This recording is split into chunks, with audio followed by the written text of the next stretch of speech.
Well, good afternoon, boys and girls. Good afternoon. Yeah, we're getting into the quiet zone. That's good. Here's my story. How does it start? You might wonder. It starts by saying, he's guilty.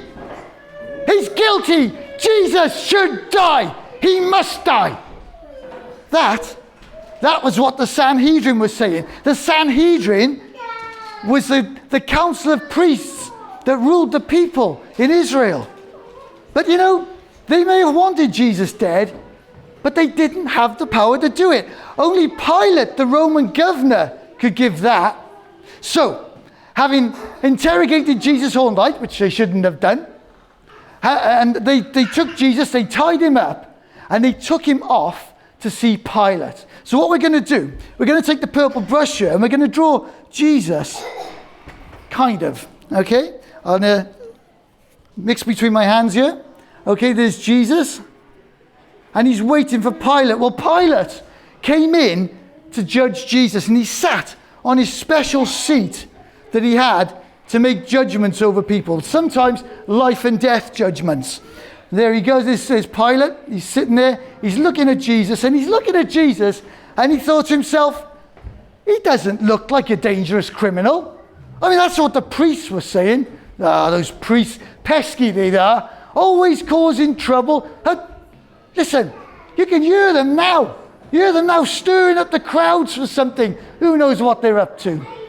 But he looked at Jesus, and Pilate, he thought, no. He said, he's not a dangerous criminal. So he asked Jesus, he said, are you the King of the Jews? Well, Jesus took one look at Pilate and he said, it is as you say, which is another way of saying yes. Pilate said to Jesus, have you not heard what they're accusing you of? All the different things that they're saying about you? Jesus kept quiet, totally silent. Pilate couldn't understand it. Why didn't Jesus try to defend himself? But you see, God had said hundreds of years before that when this moment in history arrives, the Messiah, that's his special chosen one, would be absolutely silent. He would just take everything that was coming to him, absolutely everything, and remain silent. Well, Pilate, he didn't want to convict Jesus because he couldn't find anything wrong with him. But he had to think of a plan, and all of a sudden, he got it. He had a brilliant idea. You see, at that time of the year, at the Passover festival, it had become a tradition for the Roman governor to release one of the prisoners from the jail. So he thought, I know if I give them a choice between Jesus and this guy we've got in prison called Barabbas, who was a murderer and a terrorist, well, they're bound to choose Jesus, aren't they? I mean, let's be honest, who wouldn't? Unfortunately for Pilate, what he didn't realize was that the priests had been going around stirring up trouble. They'd been bribing people, that is to say, paying them money to get them to do what they wanted. And they'd been threatening them that actually if they didn't play along, something bad would happen to them. Pilate didn't realize this, so what he did, he took Jesus out onto his special balcony where he always made public announcements from. A balcony, not a bakery, a balcony. Okay, he took him there and he thought, right, let's get ready to let them know what this choice is. There we go, we've drawn the arms on them as well. They look down at the crowds below. Now what we're going to do is take a minute, we're going to put the heads on these people, because I think what you'll find is wherever you find people, whatever else they might have going on, they'll always have a head, right? Guaranteed. Okay, so there we go. Put some arms on. We won't be too accurate about it, but just make some stripes there for the arms. And there was the crowd. The crowd was there. And Pilate said to them, he said, who shall I release from prison? Shall I release Jesus, the King of the Jews? I think he just put that last bit in there just to wind the priest up a bit. He said, or shall I release Barabbas? And you know, the crowd, as though they were one big voice, shouted, release Barabbas! That didn't quite go the way Pilate had hoped it would. He said, well, what shall I do with Jesus? And they all shouted back, crucify him, crucify him. Now, boys and girls, crucifixion was a horrible, awful, torturous, painful death. It was made that way deliberately to keep people in line. And Pilate said, well, why? What's he done? And they just shouted, crucify him. Well, you know, Pilate, he looked at Jesus and he could see that Jesus hadn't done anything wrong. But, you know, when we look at ourselves, the ordinary, everyday people, we all do things that are wrong occasionally, don't we? There might be big things and there might be small things. And what the Bible says is that actually God hates that. He loves us, but he hates what he calls sin. Sin is those bad things that we do. And because God is perfect, and let's be honest, you wouldn't want a God that's anything less than perfect, but because he's perfect, he can't have sin anywhere near him. And so that sin acts as a barrier that separates us from God. That's what it is. But Pilate looked at Jesus and he didn't want to convict him. But he also knew he couldn't afford to get on the wrong sides of the priests because they'd cause a riot or something. So he told his soldiers, he said, right, take Jesus. He said, I want you to take him. I want you to flog him and then crucify him. Now, flogging was a terrible thing. We'll do the soldiers by here. Flogging was a terrible thing. It meant whipping people with rods and whips that had sharp objects put into them. It was terrible. And that's exactly what they did to Jesus. Those soldiers, they whipped him, they flogged him. And when they'd done that, do you know what they did? They made fun of him. They made out like he really was a king. They put this big purple cloak on him. And they pushed a crown of thorns on his head. They twisted these thorns into him. They mocked him. They said, oh, it's the king. It's the king. And then they pulled a beard from his head and beat him. And eventually they took him outside the city to be crucified. It was terrible. There was all these crowds there. The people who lived in Jerusalem, the people that had come for the Passover festival, Jesus' friends, they were all there. His mother had to watch this awful spectacle. He just finished off doing the arms. I've maybe done too many people to tell the story straight. They took Jesus. They made him carry the crossbeam of the cross he was going to be crucified on. You know, that would have weighed at least the weight of an average person. And he'd already been beaten, and they made him carry it. Well, he was so weak that on the way out, he stumbled. He couldn't carry it any further. So they grabbed this man called Simon, and they made him carry it. They took him outside the city to a place called Golgotha, which means the skull. Doesn't sound very nice, does it? It's not the sort of place you want to go on holiday to, I don't think. And when they got there, they nailed him to that cross, and they crucified him. Now, I don't know about you, but I think if that was me, through all that pain, I would have been really angry. But what we're told is that Jesus looked at those soldiers who'd just done all this to him, and he said, Father, he said, forgive them. They just don't realize what it is that they're doing. You know, to the side of Jesus, there were two thieves being crucified, one on either side. We do them by there.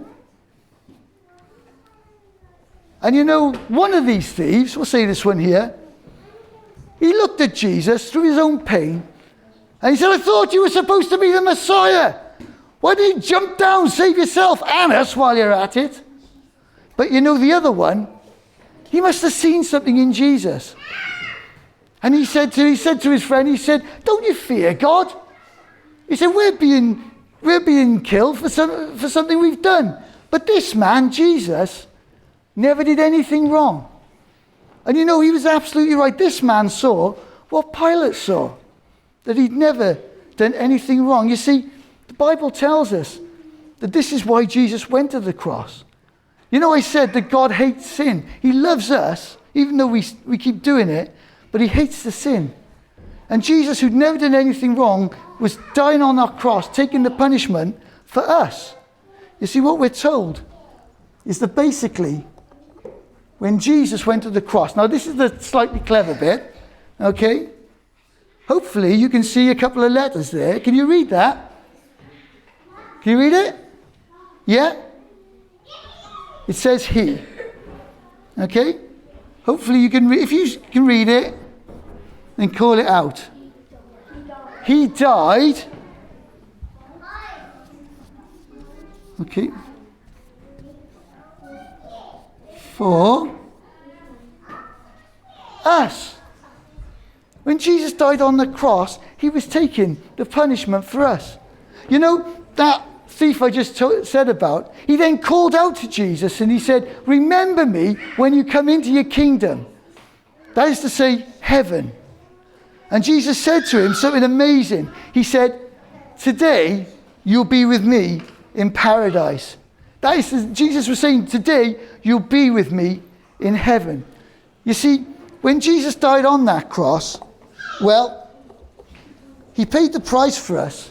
He took all our sin on himself. But what the Bible says is if we do what that thief did, if we recognize who Jesus is, well then he gives us his goodness. All the goodness of Jesus he gives to us. So when God looks at us, he doesn't see what we've done wrong. He sees the goodness of Jesus. You know, a while later Jesus died, as did the others. And one of Jesus' friends, one of his followers, arranged to have his body taken down and put in his own special tomb. But the priests, those pesky priests again, they'd heard that Jesus had said he would come back to life. So what they wanted to do was make sure nobody stole the body.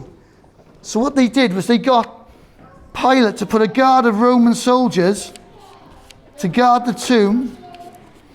And also, they arranged for a huge rock, possibly a ton or two, maybe the weight of a couple of cars, to be rolled in front of the entrance so nobody could get in there. Well, a couple of days later, some of the women who'd been following Jesus went to prepare the body for proper burial. They couldn't do it before because of the religious laws. But when they got there, you know, there was three things that were missing. First of all, there was no soldiers. Where'd they gone? Nobody knew. Also, that stone had been rolled away. It wasn't completely gone, but it had been pushed away. But more than that, there was no Jesus. They couldn't understand what had happened to him. Well, there was an angel there. Don't see those every day. But the angel said to them, he said, actually, just as Jesus always said, he's risen from the grave. God has raised him from the grave. You see, some people don't understand this. Some people don't realize that God allowed Jesus to take the punishment for us, always knowing that he would raise him back to life a couple of days later. You know, he was seen by hundreds of people over the next few days or the next few weeks. And because he's alive, because he's in heaven today, we can actually be like this man. We can be friends with Jesus. What the Bible says is if we do this, if we admit that we've done wrong and we admit that Jesus has paid the penalty for us, if we say sorry to him, we can be his friends. He will come into our lives. This is something I found out years ago. Jesus comes into our lives and he's our best friend on a day-to-day basis. Not to boss us around, but just to help us, to guide us. And what the Bible also says is that actually one day when the time is right for us, he will take us to be with him in heaven, just like this man here. That man went to heaven with Jesus and we can have the same privilege. Boys and girls, this is the story of Easter. This is really what Easter is all about. And you know, Shrove Tuesday, Pancake Day, is a day that we use to mark the start of a period where we build up to remember the things that happened at Easter when God, in human form Jesus, did what he always came to do, which is to pay the price for us. So that's my story. Thank you very much for listening so well.